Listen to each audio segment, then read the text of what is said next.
Okay, so in 13.1 number 48, I want to explore stuff about the Fibonacci sequence. Fibonacci. Maybe? Spell that wrong? Yes.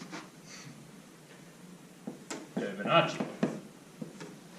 So the Fibonacci sequence starts with two ones, 1, 1. And then the way you get the next term is you add the previous two together. Oh, like the triangle thing. Kind of like the triangle thing. Yeah. So, what's the next one? 2. 2. And the next one after that is 3. And the next one after that is 5. I know it's not 10 people, I'm just kidding. Then the next one after that is Offended. 8. And the next one after that's 13 and 21 and 34 and kind of so on, right? And calculating the first bajillion terms is a good exercise in an intro computer programming class, right? So, things about this. Part A, write the next 3 terms. So they had up to 5 in there, so I got, cool, 4 more. Badass. Part A, done. Part B. Write an expression for an in terms of an minus 1 and an minus 2. So, an.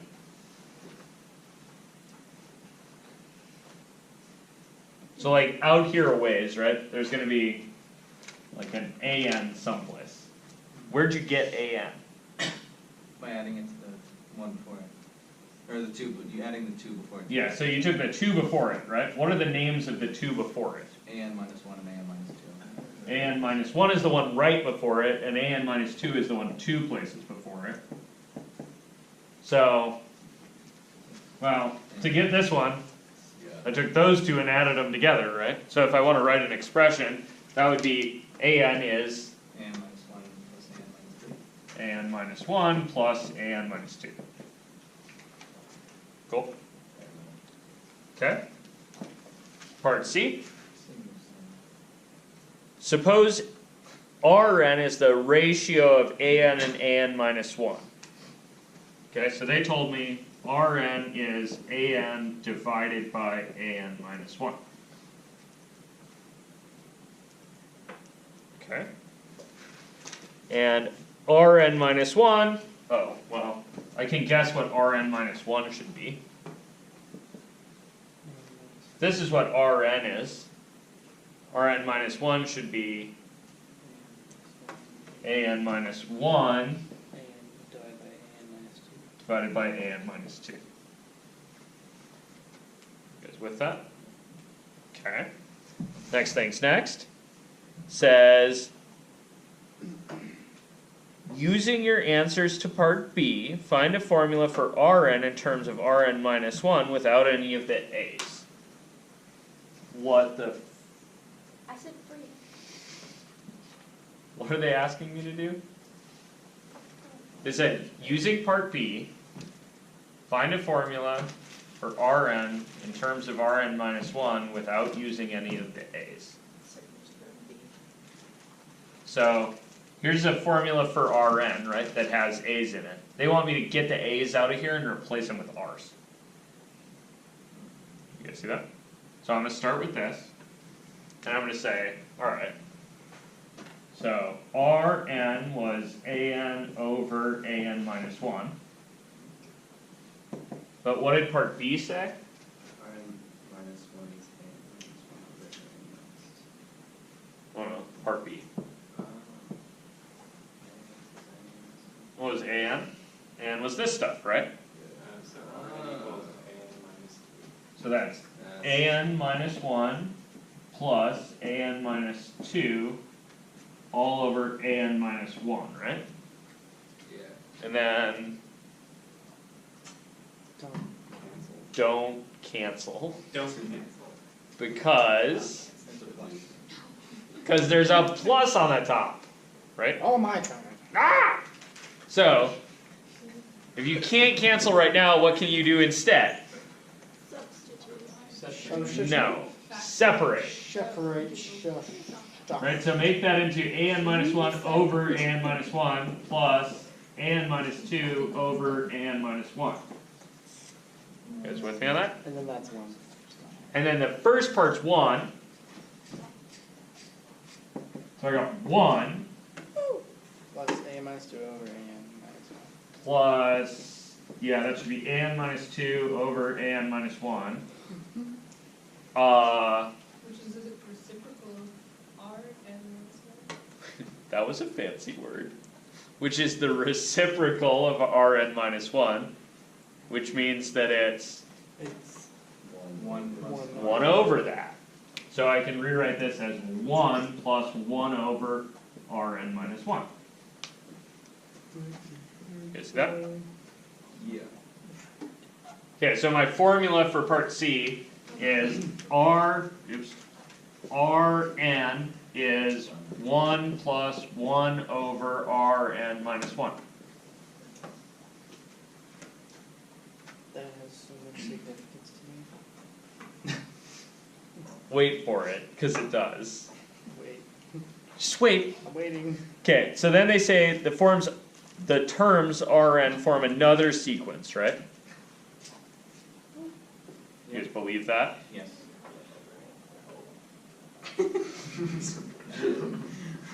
Make the ratios, right? It makes another sequence. Whether it's a sequence you recognize or not is totally beside the point. It's just some other sequence. Right? Okay, and then they say, suppose Rn tends to a fixed value r as n goes to infinity, right? So they're saying, suppose that there's an r that's the limit n tending to infinity of Rn.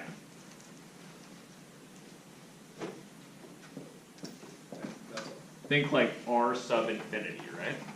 Like suppose that this goes someplace. The bubbles and infinity don't really work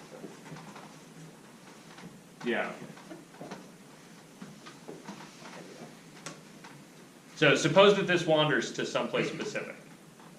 Then, well, if this goes somewhere, couldn't I take the limit n tending to infinity of that thing? Probably. If I did that, I'd get r kind of sub infinity over here and r sub infinity over here, right? Which are the same thing. So I'd get this kind of funny equation.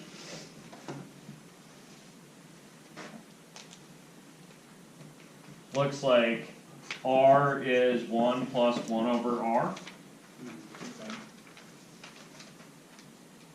It does every. Which you could solve Yeah. Or just make for r Yeah, you can. by, how would you solve that for r? By both sides. multiply by both sides by r. Multiply by r, so you got r squared is r plus 1. Is it? Yeah. Subtract Oh, an r. yeah. No, You guys suggested it. No, it's, I get them. Subtract Move r. along, Isn't it? move along, move along. And then subtract r, subtract 1. You get r squared minus. So you got r squared minus r minus 1 is 0. And you can get some zeros out of that. Wait, why is the r still on the, which r Why did you does pull? r squared ever So- equal that number? They're the same r. Put it, No, but which one? The one on the left or the one on the right? They're the same. I multiplied both sides by r. So I got an r squared over here, and on this side I got put it in parentheses. 1 plus r times r, and I distributed the r. Okay. But Thank you for when explaining does- what you did. No worries. Because it can't. So I got to here, where I have r squared minus r plus minus 1 equals 0, R minus 1. and I could cram that into the No, just I'll factor drive it. it formula? factor it. What? You need two numbers that multiply to 1 and add to 1. We have to multiply the negative one times the negative one. Yeah, same difference. But, that's possible. You got two numbers that multiply to 1, they're 1 and 1, right? Yeah. And then they add to Negative one? Makes so much sense. 2, I think. Yeah, no, they definitely add the two, yeah. Right, so minus 1 and minus 1 aren't going to do this for you. Yeah. Minus 1 and plus 1 aren't going to do this either, Because that would make 0. because you get a 0 here. just screwed. Can you Hit it with the quadratic formula. split square? Or complete the square. Yeah, that's what I was gonna say. Yeah, complete the square is going to be kind of a mess here. Because you need a, you need a half. A half. You guys want to complete the square just for old time's sake? No. Yes, I do. No. Show of hands for complete the square. Hell yeah. Show of hands for quadratic formula. Bro, you guys know the Hey, we're even. Okay, I guess abstentions have it. Let's complete the square then. Okay, how do you complete the square? Oh, I should move the 1 to the other Move the 1 side. over, take half the middle, square So I got r squared minus, whoa, hang on dude. Thanks, so too. Yeah. Okay, so I added 1 and a blank to both sides. And then Half the middle. we need to take half of the middle term. And square. So I got r minus a half, quantity squared. And Right, that was divide by 2 there. And this is going to be squaring. Both sides. So when you square minus a half, you get 4. quarter, which you need to add to both sides. And so you get r minus a half quantity squared is, 1 1/4, which is 5 which is 5 over 4. Nice. And then you square root both sides. Root, so then you'll have So you got r minus a half is plus or minus the square root of 5 over the square root of 4, which is just 2. square root of 5 over 2. And then add a half. And add a half. So you get r is 1 plus or minus the square root of 5 over 2.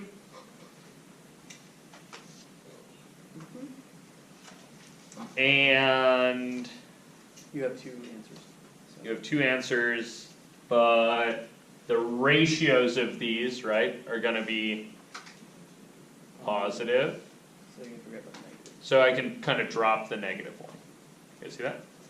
Sure. So for part D, I think ultimately I get r is 1 plus the square root of 5 over 2. Which I think is what they're asking for. And then they say, you should note that this number is called the golden ratio. 1.618. Very nice. Does anybody know what the deal is with the golden ratio? Oh yeah, it's definitely the spiral Fibonacci. So it's like, Yeah, so it's the ratio of it's the limit of the ratios of the terms of the Fibonacci sequence.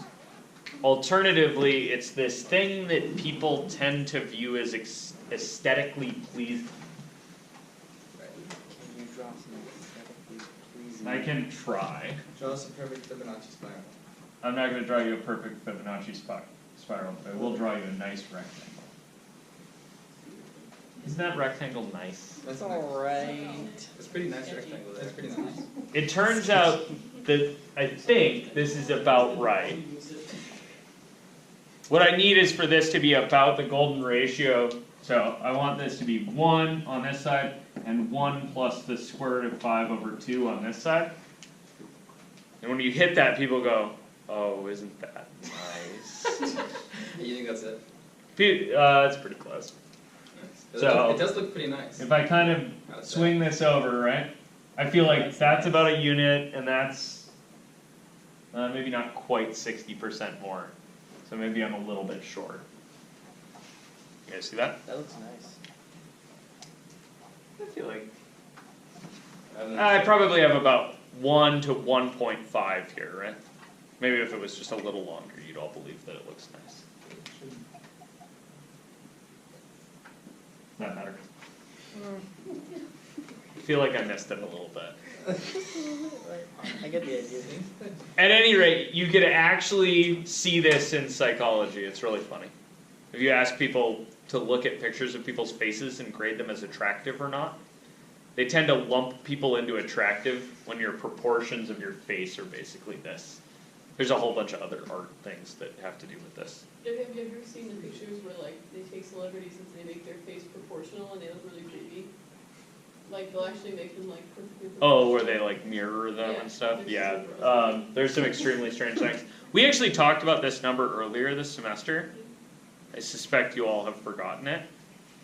But this is the This is the number b that's 1 plus 1 over 1 plus 1 over 1. I remember that. This is that same number. Really? Yeah, right. Oh, where'd it go? I erased it.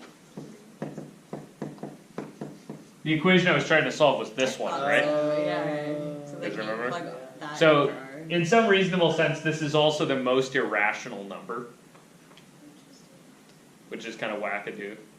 I could do that. Yeah, Is but it it's there. This, the rectangle thing you drew, is that like a 4x6 photo? That way everyone uses 4x6 photo? It's relatively close. People often kind of truncate this to their measurement system. There's a whole bunch of like pictures with this drawn on various famous buildings and things, like the front of the Parthenon has a bunch of these in it, or approximately a bunch of these in it. Yeah, if you ask people to like, nice interior designers, when they hang pictures, they try to get about this ratio of space to picture. Like when they stagger pictures. Like if you've ever, I'm sure you've walked into someone's house and had kind of this cascade of pictures. Usually they go for this overlap being the root 5 over 2 portion of this. Do they actually measure? No, but people eyeball it and it gets really close. Yeah, it's neat. You don't have your